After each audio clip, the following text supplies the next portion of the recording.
Good evening, ladies and gentlemen, boys and girls. How you all doing? It's another beautiful Saturday, and you're welcome to another episode of the Upclose show. My name is Marshall. Follow me on all social media platforms at Ohineba Marshall, and it's only on Max TV, sports, entertainment, and more. Today on the show, I have a brother, a friend, and what word again can I use? Okay, and a best friend, because he does the same job as I do. And today we're going to talk about his story from grass to grace. And you already know, in this industry, you have to know a lot of people to be able to make your show pop. And Upclose is one of the biggest show in GH. And you already know the reason why I'm saying this, because Upclose has been nominated for the RTP Awards, and I need you to vote. Vote for Marshall, *44 7*11 hash. Select Marshall. And then let's go. Same for Sicho, same for Upclose, same for Max TV, same for PL Show. Let's bring this award woman popping, man. I keep telling you, we are going to have a big party because we have the big bosses in the studio, and we're going to talk about his story from grass to grace. He's a media personality and a television, he's a radio and TV personality, and we're going to talk about the industry as well, the good and the bad, and the crooked, and you already know how we do it. Okay, so you know, Marshall, dope, fly, sexy, straight for the ladies out there. All right, because that clothing is making me look this good, all you have to do is just pick up a phone, call 054-100-4202, 054-100-4202, and then he will hold you down. He's got new goods from Canada, Jamaica, America, everywhere. You already know. Okay, so stay tuned. When I come back, I'll introduce my guest, and we'll dive into the conversation. I'll be right back. Okay, so you're welcome back. If you just tuned in, you're watching Upclose only on Max TV, sports, entertainment, and more. And I'm here with one of the biggest boss in the industry, and we're going to talk about his stories from grass to grace. Okay, let me introduce my brother from another mother, Mr. J. Foley. Marshall. The biggest boss. Marshall. Okay, so Jay. Yeah. You're welcome, man. Thanks. Yeah, I mean, a lot of people know you as Jay Foley. Yeah. No any other name, no nickname, nothing. So Jay Foley, is it the real name or is it a nickname? Great question, with a story behind it. Yes. So the real name is John. It's John Foley. So it's Jay Foley for short. Oh, John. Yeah, John. So John. But Foley. Jay is mostly Jacob, Jason, Jonathan. So my life is a whole storybook. Let's write. So I remember, I called. This is 1999. Okay. Into 2000, I had a Bradford's album. Okay. Paimuka. Okay. I was moved by the producer, which was Hammer. Yeah. So I went to Hammer, and then Hammer asked me, what's your name? Now back in Motown, at Chimoto School. That's where you went to school. Yeah, right? So friends used to call me Johnny B. Johnny B. Coming from the Johnny B. Okay, B. Yeah. okay. So Hammer looks at me and is like, what kind of name is Johnny B? Man, we'll call you Jay Foley. Oh. That was it. Jay Foley. That was it. But what's the government name? The ones in your passport, the ones in... It's John Foley. John Foley. Yeah. So I'm a third born as well, so it's John Mensah Foley. Oh, okay. So John Mensah Foley. So the Foley is a family name. Yeah, it's a family name. So Jay Foley. So Hammer was like Jay Foley. So Hammer named me Jay Foley. Wow. Yeah, and it got stuck. Where are you from actually? I'm Ewe Fanti. Ewe Fanti. Yeah. Mom Ewe or dad Ewe or... So dad is Ewe, okay. Mom's Fanti. I'm supposed to be full Ewe, but I can't speak the language. I speak Fanti because they both actually also lived most of their lives in Accra or in the secondary Takrady. So then before they relocated to Accra, but this year. Is that where you were born? No, I was born in Accra. Oh, okay. You'll be a Accra boy. Oh, I was born in Kolebu here, no. Straight. Kolebu here, no. I want to see the doctor that even probably delivered me. So it's a mix in there. I'd love to learn Ewe, but unfortunately in my house we never spoke Ewe, we spoke Fanti. Really? Yeah, so I learned Fanti better, even though it's not the best. I learned Fanti better than the Ewe. How many siblings do you have? I mean, I come from a family with 3 boys, so we are 3 guys. Oh, yeah. 3 guys? Yeah. You're the eldest? No, I'm the youngest actually. Oh, the youngest? I'm the last baby boy, who's old now. So you being the last born of 3 boys, Yeah. what else do you think I should know about you? It depends on the area that I want to focus in. So school-wise, I did Bishop Bauer School. Okay. I finished. I went to Achimota Secondary School. From there, I finished Achimota in '99. Okay. I went to KNUST Okay. So I finished Achimota in 2001. I went to Achimota in 1999. But you started from Bishop Bowers. Yes. Bishop Bowers is a primary JSS. It's that's in Kolebu. Kolebu. Yeah. But that's where you stayed, right? Yeah. So I used to live in that area. I schooled in that area. Okay. Yeah. And I mean, I went on to Achimota school. I finished Motown 2001 year group. And then I went to KNUS in 2002. And I finished in 2006. And yeah. But what did you study in Motown? No, so Motown I did visual arts. So so what you don't know is that I love painting. I do landscape but I've never seen you paint before. I know. I kind of. Is this something you only do quietly or you do it privately for your wife? I haven't practiced it in a very long time. Oh, in a very long time. I find myself in the arts than in the sciences. Oh, okay. Yeah. So I love literature. Okay. Probably the reason why I find myself even doing voiceovers and all these things. Yeah, I love literature and doing television and all radio. I play the flute as well. Weird, huh? Flute. Yeah, the flute. I was a lead flutist in my school all through till about GSS2 when I put that aside, and then I started loving the whole painting. I had massive love for painting textiles. Wow. Yeah. So But have you ever practiced it before? Not really. I did that on the quiet. Yeah, on the quiet. I mean, all through SS, my focus was always on my textiles and painting. I love these two very well. And so I applied for industrial arts in KNUST. However, I did not get industrial arts. I got, it was a new course I've been introduced called rural arts. Okay. So rural arts is like how you do your integrated science. So you do biology, physics, math.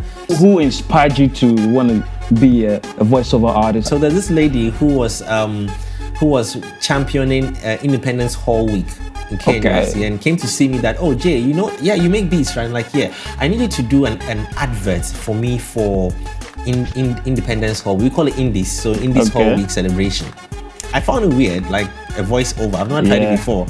So I go into my room, open my laptop, I start trying it out. I write the scripts, I do the voiceover, I add my music, I mix it up. I have a radio ad done, and I'm like, let's make it happen. This is new. I was impressed with myself. So when I finished KNUST, I decided to go into the business of voiceovers full time. Okay, but where did the passion came from? You producing beats and stuff like that. So, how did you get? Because you are more into industrialization and stuff like that. So roll back with the beats back again to '99 when I had Hammer. I wanted to go and learn how to make beats. So I went to Hammer not to rap because everybody went to Hammer to learn how to rap. It's true. To rap and get a song from Hammer. But I was the only guy who went there and said, I want to learn how to make beats. So Hammer found it weird. So he took me on as his sidekick. He goes nowhere without me. How old were you at that time? 99, so you're talking about a JSS. That's 20 years ago. Yeah, man, that's 20 years ago. So you were like 17? Yeah, thereabouts. I remember I just decided to spend my time at Hash Studios in Asylum Down. Yeah, so it was through a Hash that I met a lot of the Ghanaian artists, the making of the Ghanaian artists. I saw the making of Parkesia, I saw the making of Tiny, Obrafo's first album produced. I saw all of them. Wow. Those who used to come and record with JQ and those who come and record the Hammer. You met all of them. I got to know all of them. So the inspiration to making beats was also spiraled because of me meeting up with them. So it sort of, it gingered me to want to be in that industry. But I think halfway down the line into KNUST, when I chanced upon the art of doing voiceovers, then I kind of pushed the beat aside. Because the business was very simple. For me at that time, and this is for me at that time, the business was that it takes me 8 hours to sit in the studio to record an artist, mix, master, all those things, finish, hope that it's going to come out and be a hit and they'll know your name and you might get paid or may not get paid. This is at that time. Yeah, but the business was those times. But I found out that look, if I'm to sit in the studio, it can take me about 20 minutes to do a voiceover and get paid more. So I lost interest in making beats and I found business because life had hit me. I just finished KNUST. I finished my national service. I was looking for work, the hustle, the grind on the streets. So I met this guy called Lexus. He had a studio called Soundcheck. Lexus. AKA Jolutu. All call him Jolutu. So Lexus had a studio in Asylum Down and I applied for work in his studio. He made me a sound engineer there. So I was using the studio to work. Okay. And then one day, I mean, I felt like, you know what, I have to be my own boss. So I asked him that I wanted to buy his studio. How much? Wow. I got help from my mom, Okay, bought a little mom. money Yeah. from friends. But, so what was your mom into actually? No, she's a teacher. Oh, she's a teacher. She raised some part cash for me. I got some friends to support. And I went back to Lexus and I put the money on his table. I remember it took me a week to do that. Wow. I put the money on his table. He was A like, week? whoa. Serious. I think that time he So sold. you bought the full furnished studio? Yes, I bought the studio from Lexus and then the studio became mine. So Whoa. at least I had Which year was this? This was 2006. Yeah, so Wow. I set up a company called the Radio Advertising People, TRAP for short. Okay. Yeah, at that time, so the focus was to do radio adverts. I stopped doing music. Uh-huh. So one day, I mean, I'm in the studio recording, and Trig comes in with this lady and says she sings, and he wants to put her on her song.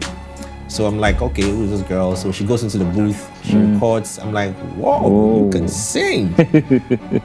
we kind of connected with what we're doing. She also loved doing voiceovers. Okay. So she joined the company, and then we're a team. That's Jeremy. Jeremy. Yes, so that was the beginning of J. Foley and Jeremy. She would close from Vibe FM those times, and then we would she'd come to the Asylum down the studio.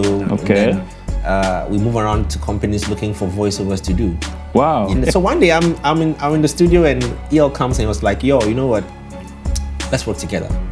You know, let's work. So the company expanded. So EL making beats, Jay doing voiceovers, Jay and Jeremy doing voiceovers. Even EL started doing voiceovers at a point in time.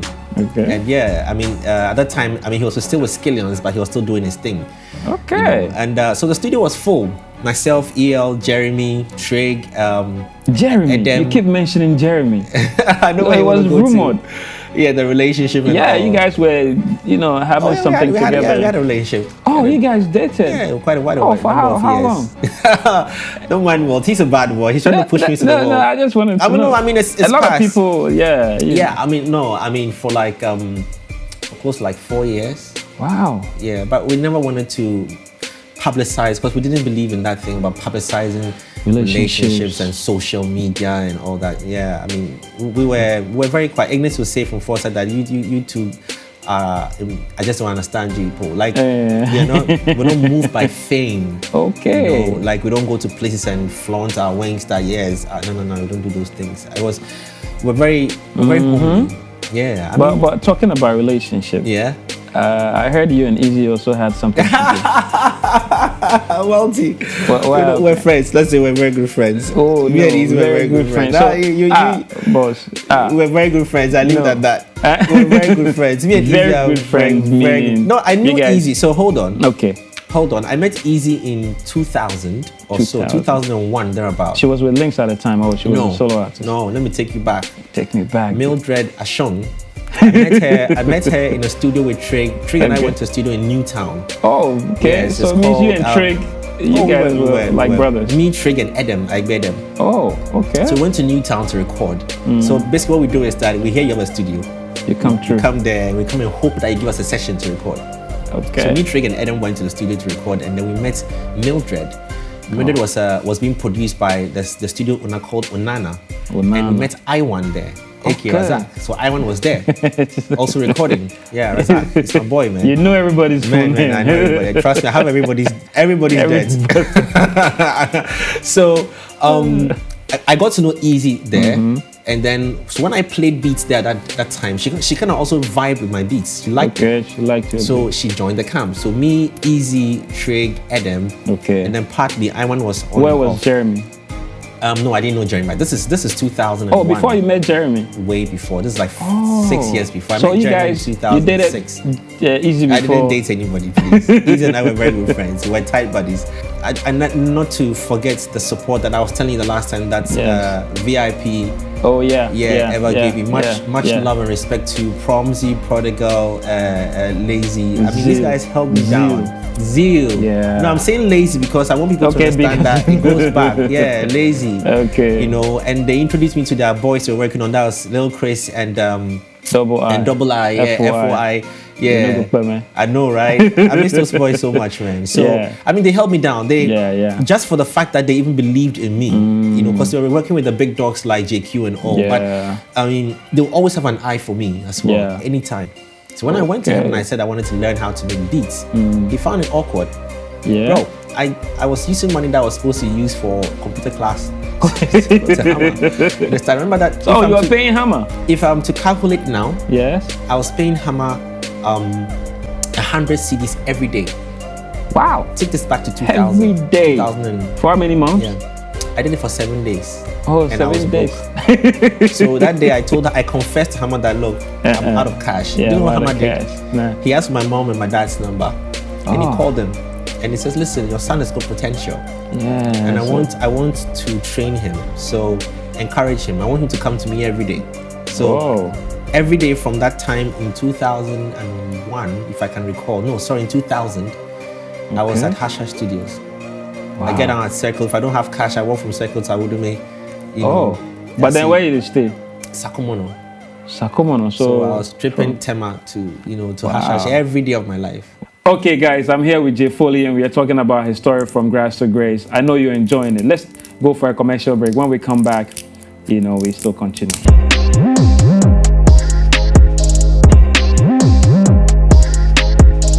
Now, Jay Foley, your very first big client. One of my early financial breakthroughs, I remember, was a gig I got with Amal Bank. Yeah, to produce a radio ad for them. Wow. And the pay was good. Okay. So we used the money to actually come back to furnish the studio. And buy stuff. Yeah, it was good. At that time, we were paid about 2,000 CDs. Whoa. It was good, yeah. In all this, I remember I used to do a lot of station IDs. Yeah, for TV stations, radio stations. Choice FM. Choice FM with Yao Sechi and Kofi Dixon. These were names. These were big names on Choice FM back in them days. Yeah, I used to do a lot of voiceovers for them. With the voices, do you add some effects to it, or sometimes it's a natural voice? I've trained, so I can do things I like to do. I've been doing my voiceovers from 2006 till now. Till now, yeah. And you're making money of it. Oh yeah. So they're producing the music. Drama week, right? Yeah, man. Music. I'm out of the music business. Some time ago, I realized you were managing some few other artists. Yeah. Like Bisakede. Yeah. Right. Bisakede was a producer, and you also a producer. Yeah. Did you guys work together? Did you ever produce anything? No, I didn't produce music for Bisa. Okay. He does his own production. That guy is a talent. I tell you. It's I think just because of the kind of music that's the youngins are into, as in the new generation of so some don't go to authentic high life music. When you go to authentic high life music, not influenced contemporary music, that's authentic high life music. The likes of Bisakede are there, and such artists will be there forever. But I hear the authentic high life musicians are not making money comparing to the Bisa makes money. Oh, really? I know he probably killed him, but he makes money. He's fine. Yeah, because looking at Oforiampo and saying Co now, nobody gets it. It's different. It's not the music, it's the management. The management. Yes. So the music will sell you. However, as to what you do with the money, it's an entirely different ball game altogether. So for him, I see him as a very comfortable artist. Oh, but so why did you stop working with him? Oh, our contract ended, and I had other businesses, challenges, not challenges, but other new projects. Yeah, things I wanted to work on. So we both went, but we are friends. Yeah. I don't fight with my artists. So let's come to Jay. TV, radio. When you were talking about your story, I didn't hear anything radio. I didn't hear anything TV. TV started for me in 2007. One day when Wolf had jumped to hit TV on TV3, Mike called me with Ignis, and then they said I should come and try it. Shoot 1 was terrible, but Ignis believed in me. Yeah. For some reason, he knew believed, you could do it. Yeah, I don't know what he saw. Till day he has not told me what he saw in me, but he believed in me, and he said, you know what, come again next week. Okay. Yeah, next week from 2007 to 2015, I found myself doing Foresight TV every weekend. And with Ignis's direction, it just pointed us to a place in our lives that we hadn't experienced before, which was a lot of people every day tuning in to want to watch Foresight TV, Jay Foley and Jeremy. And from there, where did you go? In my time with Foresight in 2009, I was in the studio one day in Asylum down minding my own business, and then boom, this guy walks in. He's called Nana Kwame Osei Sapon. Oh. AKA Knuckles. Knuckles. He came in with the owner of the studio. And Okay. then Knuckles had just come from Survivor Africa. Yeah. And said, listen, there's this radio station coming. And blah, blah, we blah. need you to help us with some liners, some station IDs. So it was YFM. Yes. So that famous jingle that you hear, YFM, Fam. official frequency for young. That was Jay Foley. I used Jeremy's voice and two other girls that were friends of ours. Oh, but you yes, produced it. produced it, and I mean it became a signature to the brand. But Understood. Knuckles was really has been very influential in the making of YFM. Okay. And through that, I worked with YFM 2.5 years not as an official staff. Okay. So I used to go on air and sit in for presenters. But you going on air, how was the experience like? Because Day you didn't one, have my any first show was experience. on Sundays with DJ Kess. Knuckles moved the show from Sunday to Saturday nights with Killer Fingers, so I was on the show with Killer Fingers. So I did this all for 2.5 years, unofficial. And then one day, I'm there and I get a call from Knuckles and one of the owners, the managers or the owners, the CEO of the company. Okay. And they said that, listen, we want to make you a manager of the station. Wow. A manager. Yeah, because they felt that I had learned. I had learned the ropes. I had learned it very well. I climbed the ropes and I understood the business. So it was also a learning curve for me. So I signed on to YFM as a programs manager in 2009. Wow. Yeah. Oh, was it? No, sorry, 2012. Thereabout. 12. 10. Okay. 10, 12. remember, Yeah. And then later on, I became the general manager of YFM. Whoa. Yeah, it was good. It was good. It was a good experience. And I thank the bosses, Mr. Kwesi Ajiman, Mr. Edward Boateng, Mr. But how were you managing YFM and managing your studio at the same time and managing artists? So then that gave me the tag that Jay is always busy. Oh, Yeah. Jay is always busy. I know, well, say Jay is always busy. But it was difficult. I mean, trying to juggle all the things that we're doing at the same time was difficult. Wow. Yeah, but we did it. I did it. So how is marriage life treating you? Oh, it's fine. Yeah? And what kind of dad are you?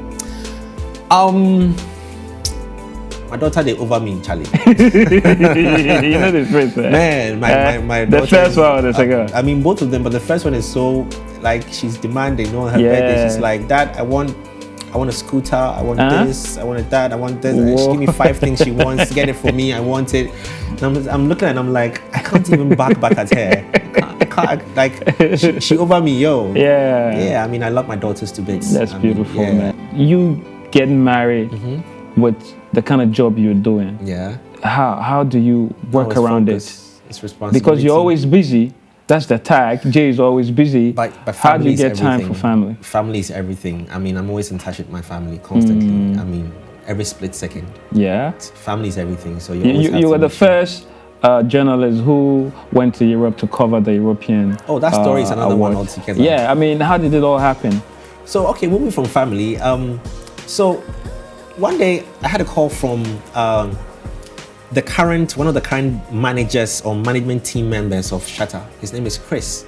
Oh yeah, Chris. So He worked at Charterhouse, yeah, right? so he used to work at Charterhouse. Yeah. So Chris called me and said that, with Ansaki of Multi-Choice, said, okay, there's an event happening in Germany, and we want you to go and cover it. It was the European Music Awards, the EMAs. Yeah. So we want you to go.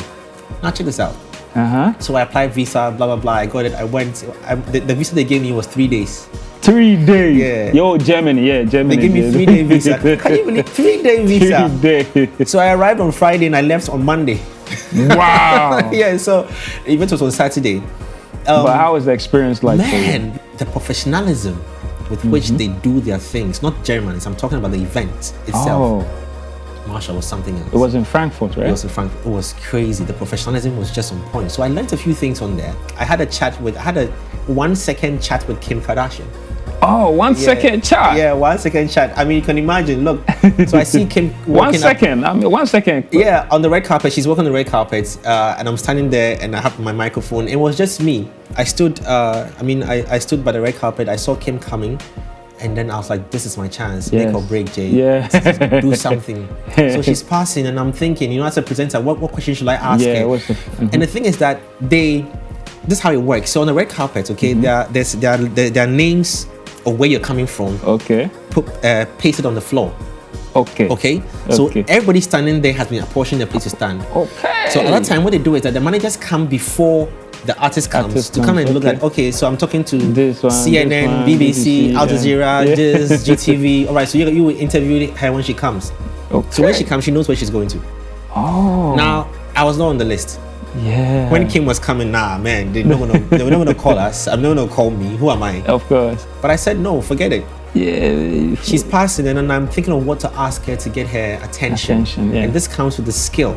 Yes. So I know women love clothes. Yeah. Women love fashion. So I shouted at Kim. I'm like, hey, Kim, what are you wearing? Girl walks up to me and mentions it, and then I freeze. And I'm like, Kim Kardashian just spoke to me. Now, something happened. So Saturday evening, Sunday evening, we're having dinner with the bosses of Viacom. Viacom is a company that manages Nickelodeon and all BET and all that. We're at the table, and then we're eating, and I see opportunity, because this is what Ignis taught me. Okay. The opportunity was that I wanted to do interviews and get content. Yes. So I stopped eating. I went to set up my camera, sound, everything. Yeah. And then I came to whisper into one of the bosses' ears that, please, I want to interview him. The man looks at me and is like, I mean, we are eating. Okay, no problem. Let's go and do it. Oh. We did the interview. All right. Marshall, fast forward 365 days from that day. Okay. I'm in a taxi. In Ghana? Yes. I'm in a taxi at Opebia, headed towards 37. I get a call on my phone. It's an international number. It's a number for a French number calling me. I pick up. There's a lady. Hi, is this Jay? I said, yes, this is Jay. You know the slangs, blah, blah, blah. Well, you know what? You don't remember me, but last year, I saw you. I saw you doing an interview with my boss. Okay. And we're all eating. And would you want to come for the BET Awards? Whoa! My heart froze. She had spoken to Multi-Choice as well. I think they had a discussion. Yeah, via Multi-Choice through Chris and Ansaki. Thank you so much for the opportunity. Wow. And and then she spoke to me on the side and she says, you know what? I like you. I like what you did on that day at the dinner. I've never told Ansaki this though, but she said, I like what you did at the dinner as well. And so when the recommendation came up, I didn't hesitate to have you as well. So you want to come on a fully expense-paid trip to the BET Awards? I said, wow. How can you ask me this question and ask me to say no? So it was an all-expense-paid trip to the BET the first time. All-expense-paid trip. Bro, I didn't spend a dime. Even though I was coming, they gave me money. They gave me $500. Wow. Yeah, gave me an all access. Look, backstage, I sat everywhere. I sat on the 4th row. And I keep saying this thing, what people don't know. Do you know what it takes to sit on the 4th row at a BET event? Wow. Because the front rows are always reserved for their big stars. It's TV, understand? It's TV, so you need to show their big stars. Exactly. It's TV, okay? But for you to have a seat there, you are a superstar, bro. Man, this was 2013. How was the experience like? You meeting Jay-Z, Kanye? So I saw Jay didn't come. I saw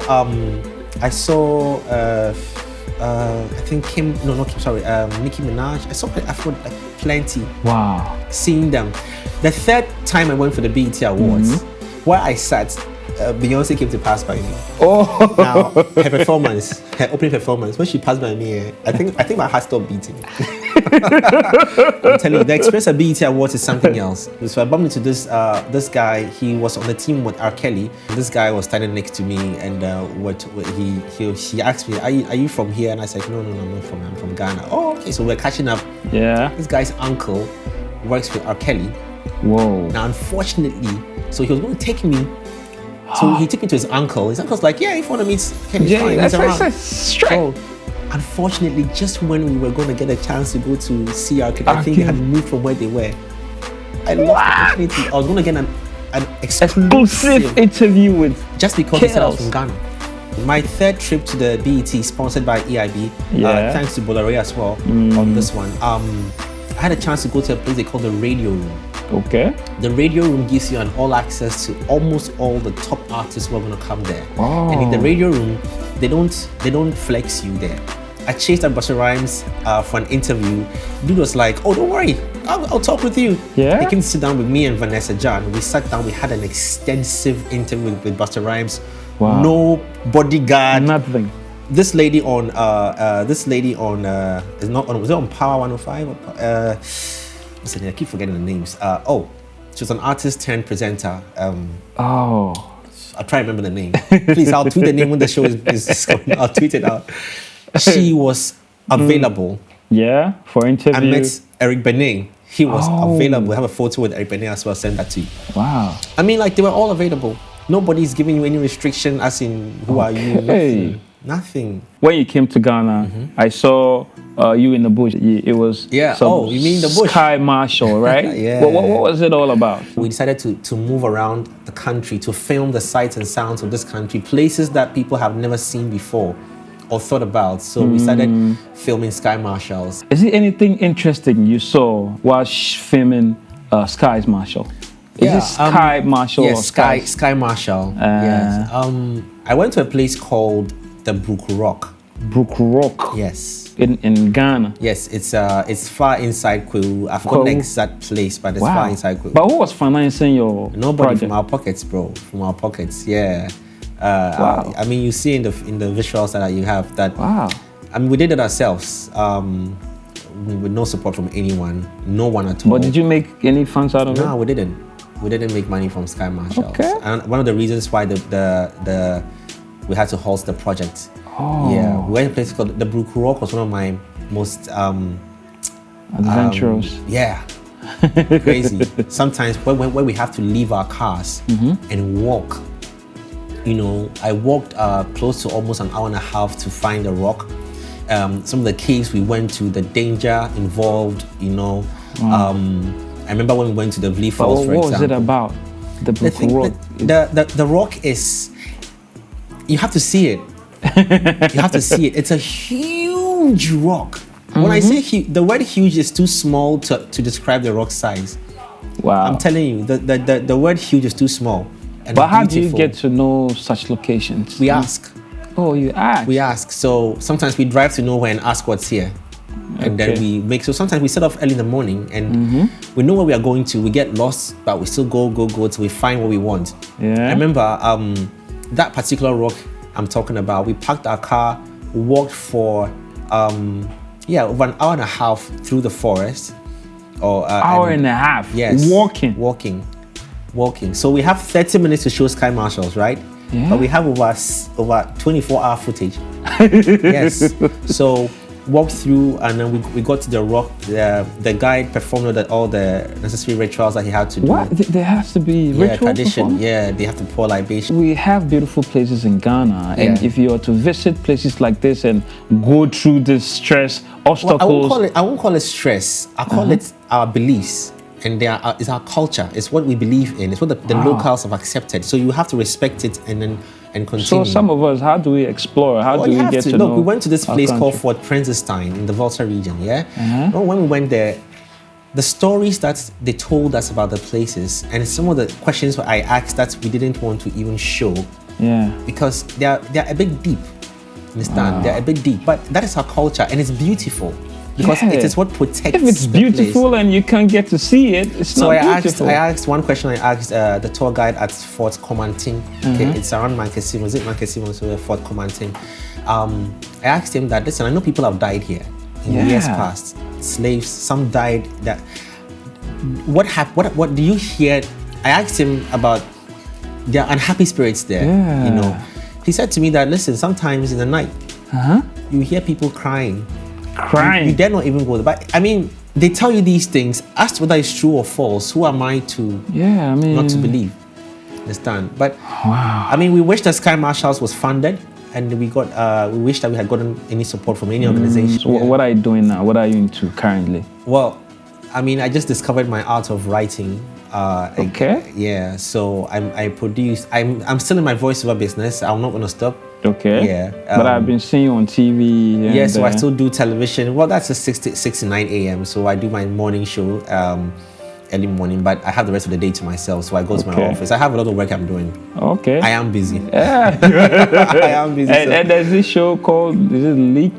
Yeah, so I was coming. So I just discovered my art of writing. So I've produced this audio series. It's titled Leaked. It addresses issues of, all these leaked videos and pictures, currently going on. And sometimes we forget the trauma that the victims go through. And in this story, it tells a story of a lady called Mame who had experienced her pictures being leaked on social media, and it turned into a rape. And she's now having to deal with the rape and its trauma and all. It just kind of creates an awareness of what people can go through, things can happen to people. So go check it out. It's on my social media pages, all of them. Instagram, Facebook, Twitter, especially on IG, you get it on there. It's Foley2131. Let me just promote it. Okay, it's Foley2131. So go check it out. And it's 23 parts. Season 1 is what we're airing now. As at today, we are at episode 19. So, oh, you should feature me on that. Yeah, Marshall. Yeah, it's the guy Marshall. Yeah, I know, right? The guy Marshall. We'll see. Yeah, let's see. So having been in this industry for almost a decade, what is that one thing you wish to change in the industry? The professionalism that we attribute to a lot of things. That's professionalism. I've seen people do it better. So for me, if you tell me... Better, it means in Ghana or outside Ghana? I mean outside Ghana. Okay. Even our neighbors, South Africa, and how they do their things. You know, sometimes I just realize in our industry, in terms of events, in terms of production, engagements, dealings in terms of how artists are engaged. But you've never experienced anything in South Africa, so... No, I have. I did a project. We've skipped a lot of stories. So. You did a project in South Africa? Yeah, so I mean, I've witnessed. And I tell you that just professionalism needs to be attached to the industry. That's it. So, what do you mean by professionalism? Look, it starts from even, let's say even as basic as contracts. Okay, contracts. How to in our industry. So maybe somebody wants to engage Jay, or Jay wants to engage someone, or artist wants to work with a manager, manager wants to work with an artist. Like, how do we work? Or it's mostly verbal. Yeah, in Ghana, do we work? Shall I make you manage me? Okay, make you start work. As basic as contracts. Yeah. Even when it gets to production, you know, countless times we've gone to events where ticketing has been a problem. Entrance has been a problem. Will start early. It will start early. Yeah. Look, at the BET Awards, they said 5 p.m. Let me tell you this. So, journalists, we were all, first off, you write a list of the things you are bringing. Whoa. Yes, so I'm bringing my Canon 7D, I'm bringing my microphone transmitter, I'm bringing this. So you list the items. You send the items to them. Okay. At the entrance, so the event starts at 5 p.m. Okay. By 12 afternoon, you should be there. Journalists have started, we are called that you should start filing for your things to be checked. Anything you have that you didn't write will be confiscated before you enter. Yes, that's how it is. And no filming during the event. So no filming during the event. By 5 p.m. Look, this is 5 hours but before the event. How do you get content? Yes, so first off, they have charging booths at various points, so you can go and charge your phones. During the event, you're not allowed to film. They will give you pictures. They will give you pictures. Yes, footage. They'll give you. So then, if you go watch BET, everybody has got only one footage. One footage straight. Yeah. Yes. Yo, it's true. It makes a lot of sense. Yeah, nobody films. They'll seize your phone or they'll attack you if they find you filming. Wow. Or you delete the video. Yeah, so there's security standing all over. You take your phone out and then... So for me, BET Awards, I only want to go again to go and... if I get to go, fine, but I wouldn't want to go again. Now that there's social media, everybody's taking eyes or a phone too. No, not allowed. It's not allowed. Wow. Yeah. So if you go for BET Awards, you are just a pawn in the chess game. Oh my goodness. You are just props. I mean, it's nice to experience it if you are in there. It's lovely to experience it. But 3-4 times afterwards, you ask yourself, okay, wait, I can't film. I want to take some content away. They're not allowing me to. But it's nice to be there. I mean, no Twitter. It's nice to be there. So it's running. Okay. It's awarded. It's done about 2 hours before the event or 3 hours before the event. Oh. So there's an audience. Everything, and it's there's no superstar in there. No, everybody's there. Well, so not the super superstars, but everybody's in there. There's an audience. There's everything. So it's pre-produced. And probably some other awards. But they don't add it to the BET Awards. If you're watching the BET Awards, so they would have. So it's not. The question was it handed backstage? No, it's not handed backstage. It is handed on the stage, on the same platform. But it was pre-produced. But it's pre-produced, yes. Okay. So their anger with the fact that they didn't add it to it. Fuse was very upset. Yes, but these things also come with sponsorships, and it's business. Yeah, it's business. Yeah, it's true. The BET Awards is not done for Africans. Nah, it's, but it's for Black Americans. Hold on. what people need to understand, and I say this, and somebody doesn't get it, you go haywire. Everywhere. Let's focus on ours. So let's protect ours. It was fine for all the artists to fight that let's get the best international African acts during the event. It was good and it was done. Let's go for a commercial break. When we come back,